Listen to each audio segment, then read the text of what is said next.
बिस्मिल्लाहिर्रहमानिर्रहीम। नाज़रीन अस्सलाम वालेकुम, खुशामदीद कहते हैं आपको अपने YouTube channel the visible fact में। नाज़रीन, आज एक इंतहाई अहम डेवलपमेंट हुई है। डेवलपमेंट तो कल रात को हुई थी, लेकिन सामने जो है वो आज आई है। और वो डेवलपमेंट है जी, मौजूदा सियासी सूरत हाल में नए आर्मी चीफ़ जो हैं जनरल आसिम मुनीर, उनकी एंट्री हुई है। और इसके अलावा उसी डेवलपमेंट में एक ये बात भी सामने आई है कि जनरल बाजवा ने जो है वो इमरान खान को किस तरह फंसाया और उनके ख़िलाफ़ जो है वो किस तरह एक बयानिया बना के या एक प्लान बना के जो है वो काम किया।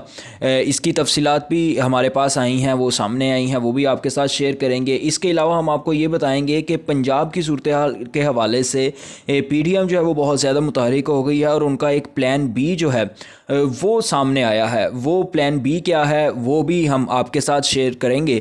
तो इन तमाम ख़बरों की तफसीलात जानने के लिए हमारे साथ आखिर तक जुड़े रहिएगा जी। तो नाज़रीन, डेवलपमेंट आपके साथ शेयर करते हैं। और ये हुआ कुछ यूँ है कि सदर आरिफ अलवी कल रात को कराची में जो है वो एक इशाइये में मौजूद थे। तो वहाँ पे उन्होंने कुछ सहाफ़ियों से और जो कारोबारी लोग हैं उनसे बातचीत की है और उन्होंने इस बात का इजहार किया है। उन्होंने क्या कहा? उन्होंने कहा जी, अपने एजाज़ में दिए गए एक इशाइये से खिताब करते हुए सदर आरिफ अलवी ने कहा कि उन्होंने ऑडियोज़ और वीडियोज़ के खेल के हवाले से नए आर्मी चीफ़ से बात की है। मुझे हैरत है कि ये सिलसिला क्यों जारी है। किसी भी अखलाकी लिहाज से ये सिलसिला जारी नहीं रहना चाहिए। जी हाँ, यहाँ पे एंट्री हुई है ऑडियोज़ और वीडियोज़ के हवाले से जो है वो जनरल आसिम मुनीर की एंट्री हुई है। एक और बात पर जो सदर आरिफ अलवी ने कही वो ये थी कि उन्होंने आर्मी चीफ़ के साथ मुसल्लह अफवाज की गैर जानिबदारियत पर भी बात की। इस मौका पर उन्होंने हाज़रीन को एक मज़ाहिया बात सुनाई कि 1990 की दहाई में जब वो जमात इस्लामी का हिस्सा थे, उस वक्त पार्टी के उम्मीदवार को अपने कागजात नामजदगी जमा कराते वक्त इस सवाल का जवाब देना होता था कि क्या वो शराब पीते हैं या नहीं। उन्होंने वाक़या याद करते हुए कहा कि एक उम्मीदवार ने इकरार किया कि वो शराब पीता है, जबकि एक और उम्मीदवार ने कहा कि बस 2 हफ्ते कबल ही पीना छोड़ दी है। सदर अलवी ने कहा कि मैंने ये वाक़या अपने उन तमाम वर्दी वाले दोस्तों को सुनाया है ताकि उन्हें ये बता सकूं कि अगर आपने सियासत छोड़ दी है तो इसे आपने कल परसों ही छोड़ा है। ये सुनकर सब वहाँ पर मौजूद हंसने लगे। उन्होंने कहा कि मैंने ये सब बातें आर्मी चीफ से शेयर की हैं। सदर मुमलिकत ने कहा कि अगर फ़ौज ने सियासत छोड़ दी है तो अब वक्त आ चुका है कि सियासतदान मामलात को अपने कंट्रोल में ले लें। उन्होंने कहा कि आप यानी कि सियासतदान ऐसे हालात पैदा कर दें जिसमें आपको फ़ौज की तरफ ना भागना पड़े। डॉक्टर अलवीन की राय थी कि मुल्क को मुश्किल वक्त का सामना है। उन्होंने कहा कि हमें चाहिए कि एक नई शुरुआत के लिए माजी को भूल जाएं और लोगों को माफ़ कर दें। आए एक ऐसा मुल्क बनाएं जिसके हम तमाम मुस्तहिक हैं। उन्होंने अफसोस का इजहार किया कि इदारों ने अपना किरदार अदा नहीं किया, हत्ता कि अदलिया ने भी नहीं। सदर ने कहा कि अदालतों ने आमर को आइन में तब्दीली करने की इजाज़त देने के लिए फ़ैसले सुनाए। उन्होंने रिकॉर्डिंग का हवाला दिया जिसकी वजह से पाकिस्तान को $7 अरब का जुर्माना अदा करना पड़ा। उन्होंने कहा कि अगर आप अदलिया पर तनकीद करेंगे तो इससे पूरी अदलिया का वक़ार कम होता है। अगर आप फ़ौज पर तनकीद करते हैं तो इससे पूरे इदारे का वक़ार मजरूह होता है और आप ये नहीं चाहते कि उनके वक़ार को नुकसान हो। उन्होंने कहा कि लेकिन इस उसूल को इस कदर खींच कर हर सूरत हाल पर लागू कर दिया जाता है कि कोई उनके खिलाफ कुछ कह ही नहीं पाता।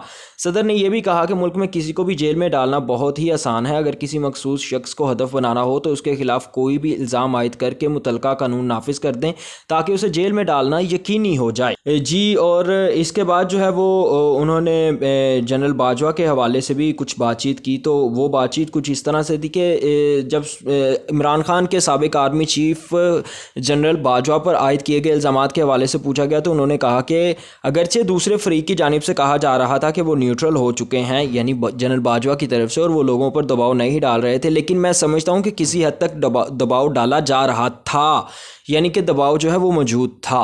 यानी बाजवा साहब जो है वो इमरान खान के ख़िलाफ़ सरगर्म अमल थे। डॉक्टर अलवी ने कहा कि PTI की हुकूमत में सहाफ़ियों के साथ होने वाली बदसलूकी और शीरी मज़ारी जैसे लोगों को इतराफ़ करना पड़ा था कि उनके पास इख्तियार नहीं। उन्होंने कहा कि नैब के मामलात में बहुत ज़्यादा मुदाखलत थी।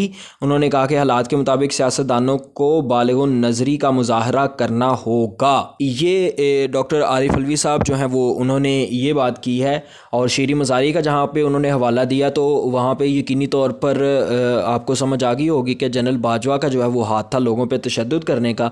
और ये है वो साजिश और ये है वो एक प्लान जो हम आपको पहले बता रहे थे कि इमरान खान के ख़िलाफ़ बनाया गया। यानी कि तशद्दुद जो है वो पीछे, उसके पीछे ताकतें और क़ुव्वतें जो थीं वो कोई और थीं और नाम जो है वो इमरान खान की हुकूमत का लग जाता था। تو اس طرح جو وہ عمران خان کی بدنامی بھی ہو رہی تھی اور جو ہے وہ عمران خان کی حکومت کو نقصان بھی ہو رہا تھا۔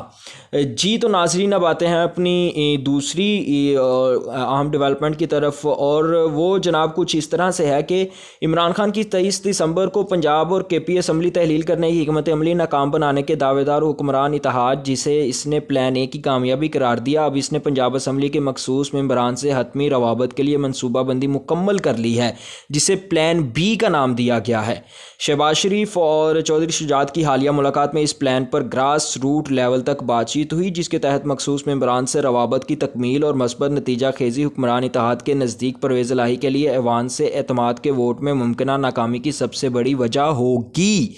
روابط کے لیے تجویز کیے گئے ممبران مبینہ طور پر پنجاب کی حکمران جماعتوں سے اختلاف رکھتے ہیں۔ ذرائع کے مطابق یہ کام آصف زرداری، چودھری شجاعت، جہانگیر ترین اور نون لیگ کے اہم رہنما مکمل کریں گے۔ اسی پلان کے تحت قائد حزب اختلاف حمزہ شہباز ممکنہ طور پر 5 جنوری کو وطن واپس آ رہے ہیں۔ تو جناب یہ ہے وہ ایک اہم ڈیولپمنٹ کہ یہ پی ڈی ایم کا پلان بی جو ہے وہ سامنے آیا ہے، اور کس طرح پی ڈی ایم جو ہے وہ پھر لوگوں کو لوٹا بنانے کے لیے اور خریدنے کے لیے جو ہے وہ سرگرم عمل ہو گئی ہے۔ تو یہ تھی آج کی ڈیولپمنٹس۔ آپ کو آج کی ویڈیو کس طرح کی لگی ہمیں کمنٹ سیکشن میں ضرور بتائیے، اور اگر آپ کو چینل پسند آ رہا ہے تو کائنڈلی چینل کو سبسکرائب اور دوستوں کے ساتھ شیئر ضرور کیجیے گا۔